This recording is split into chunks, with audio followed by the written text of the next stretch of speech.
প্রচণ্ড গরম, আর পারা যাচ্ছে না, একেবারে অবস্থা শোচনীয় হয়ে পড়েছে। আপনাদেরও তো তাই। দেখুন, আজকে তাহলে আমার বিষয়টাই রাখছি ডিহাইড্রেশন, এবং ডিহাইড্রেশন থেকে আমরা কি করে যোগের মাধ্যমে, খাদ্যাভ্যাসের মাধ্যমে বাঁচতে পারি। 30 ডেজ যোগা চ্যালেঞ্জ, আজকে আমরা ডে 24 এসে পৌঁছেছি। ভিডিওটা কিন্তু শেষ পর্যন্ত দেখবেন, যেমন আপনারা সবসময় আমার সাথে আছেন, আমাকে সহযোগিতা করছেন, এইভাবেই সহযোগিতা করে যান। আমি আপনাদের কতগুলো আসন দেখাবো, যে আসনের মাধ্যমে আমাদের এই ফ্লুইড সার্কুলেশনটা ভালো হবে, ঠিক হবে, আপনারা অত্যন্ত আরাম বোধ করবেন। আর কতগুলো খাদ্যাভ্যাসের কথা বলবো, যেগুলো আপনারা নিলে এই গরম থেকে আপনারা নিজেদের বাঁচাতে পারবেন। লাইক করবেন, বেশি বেশি করবে, শেয়ার করবেন, এই কারণে এই গরমে কিন্তু সবাই ভুগছে, সবাইকে জানিয়ে দেবেন ভিডিওটা শেয়ার করে। আর আমার পারিশ্রমিক সাবস্ক্রাইব বাটনটা কিন্তু ক্লিক করতে ভুলবেন না। চলুন আমরা দেখে নিই প্রথম কোন আসনটা করব। আপনারা দেখলেন যষ্টিকাসন, এখন দেখুন কিভাবে করবেন এবং কেন যষ্টিকাসন করলে আপনারা এই গরমে আরামে থাকবেন, ভালো থাকবেন। প্রথমে সিম্পল, কারণ আমাদের গরমে শরীর ক্লান্ত থাকে, ক্লান্ত হয়ে যায় সহজেই, ফ্লুইডের অভাবে শরীর ঝিমিয়ে আসে।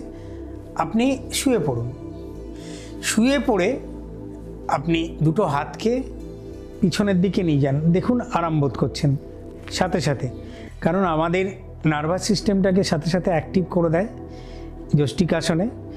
পা দুটোকে জোড়া করুন, পায়ের পাতাটাকে দেখুন আমি কি করছি, সামনে টেনে দিয়েছি, হাত দুটোকে এইভাবে রাখুন, এটাকে আপনি উল্টো করে দিন, একদম লোয়ার পার্টটাকে নিচের দিকে প্রেস করুন আর আপার পার্টটাকে উপরের দিকে নিয়ে যান। মোটামুটি 30 সেকেন্ডস, 30 সেকেন্ড থেকে 1 মিনিট এইভাবেই থাকুন। এই যে আপনার শরীরটাকে স্ট্রেচ করলেন, এতে কি হলো, আপনার টোটাল শরীর একদম পা থেকে মাথা পর্যন্ত আপনার যে ফ্লুইডের সার্কুলেশন ইকুয়ালি ডিস্ট্রিবিউশন হলো, আপনার স্পাইনের উপর চাপ পড়লো, নার্ভাস অ্যাক্টিভেশন হলো, নিউরনগুলো কাজ করলো। দেখবেন গরমে কি হয়, আপনার নিউরনগুলো কাজ করে না, নার্ভাস সিস্টেম কাজ না করার জন্য ব্রেনটা ডাল হয়ে যায়।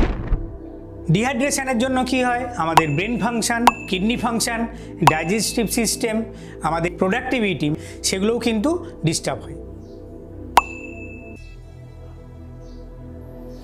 আপনারা দেখলেন সুপ্ত বজ্রাসন, নিয়মিত করুন এই গরমে। বজ্রাসন একটা মেডিটেটিভ পশ্চার, আপনি যদি এই পশ্চারটা নিয়মিত করেন, আপনার ডাইজেস্টিভ সিস্টেম ঠিক থাকবে, সোডিয়াম পটাশিয়াম লেভেল, আমাদের যে রেচন ক্রিয়া, আমাদের যে কিডনি ফাংশন, এই লোয়ার বডিতে এভাবে প্রেশার পড়ে, ফ্লুইড সার্কুলেশনটা খুব ভালো থাকে। আপনারা কিভাবে করবেন দেখুন।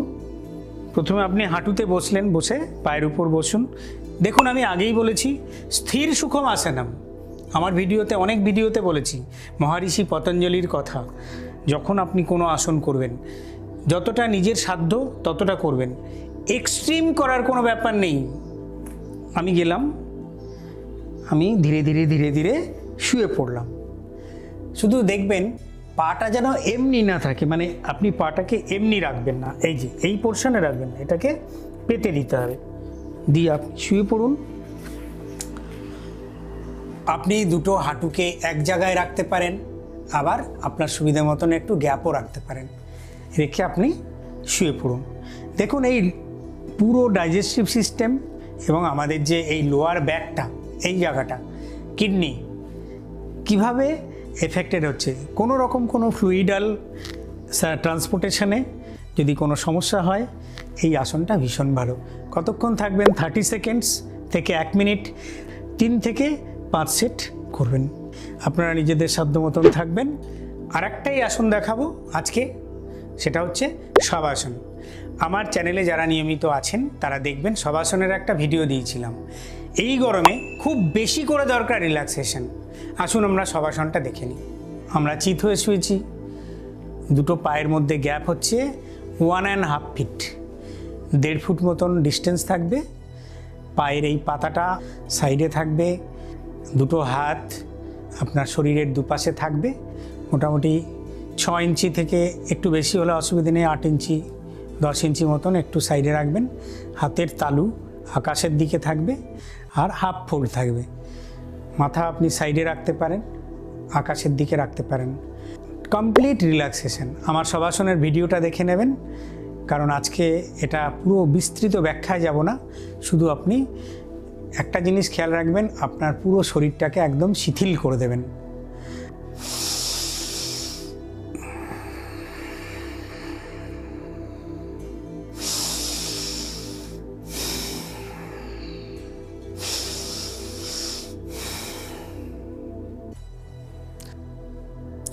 এবার বলবো খাদ্যাভ্যাস।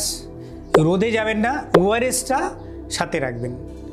যখনই দরকার হবে প্লেন জল না খেয়ে ওআরএসের জলটা খাওয়ান বাচ্চাদের।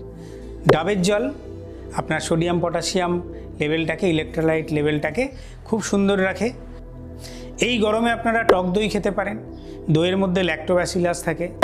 শশা খান, বেলের শরবত খান, বেলটা দেখুন বাজারে এখন পাবেন। তরমুজ খান। এই খাদ্যগুলো আমাদের গরমে ভীষণ রকমভাবে সাহায্য করবে গরম থেকে বাঁচতে।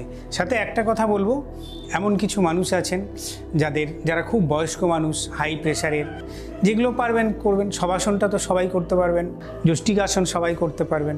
পর্যাপ্ত পরিমাণে জল খাবেন। আপনারা ডাক্তারবাবুর কাছ থেকে পরামর্শ নিয়ে আপনাদের জলের পরিমাণ এবং খাদ্যাভ্যাসের যদি কোনো বিধিনিষেধ থাকে সেটা জেনে নেবেন। তাহলে ভিডিওটা আপনারা যারা দেখলেন কেমন লাগলো কমেন্টস বক্সে #30 days যোগা চ্যালেঞ্জ লিখে আপনাদের মতামত জানান। গরমে যদি আপনাদের আর কোনো ব্যক্তিগত কোনো সমস্যা থেকে থাকে কমেন্টস বক্সে লিখে জানান, চেষ্টা করব উত্তর দেওয়ার।